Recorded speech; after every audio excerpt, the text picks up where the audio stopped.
Zaten bu dəfə icazə verirəm. Get marketdən 2 dənə portağal gətir. Bugünləri lokum hazırlayacağım. Aldım geldim. Gedək hazırlayaq. İlk olaraq 2 ədəd portağalın suyunu çıxarırıq. 400 ml portağal suyunu qazana əlavə edirik. Üzərinə də 400 qram şəkər tozu əlavə edirik. Üzərinə 1 stəkanla 1 barmaq çox qarğıdan nişastası əlavə edib qarışdırırıq. Xörək qaşığı da limon suyu əlavə edib qaza bişməyə qoyuruq.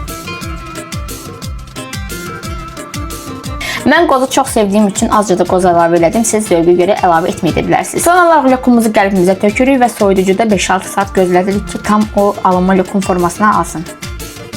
Və budur, 5-6 saat sonra artıq lokumumuz hazırdır. İndi isə servis edirik. Ev usulü lokumumuz hazırdır. Bismillah eləyək, dadına baxaq. Dadı tamı həqiqətən öz yerində, amma çox təəssüflər olsun ki, bərkimiyib deyə çox yumuşaqdır, belə pambıq kimi görünür. Məncə də biraz elə bir tüklərmiş, duru düşüb, sıvı düşüb. Duru düşüb. Bunu mütləq şəkildə siz hazırlasaz, mütləq buzxanaya qoyun.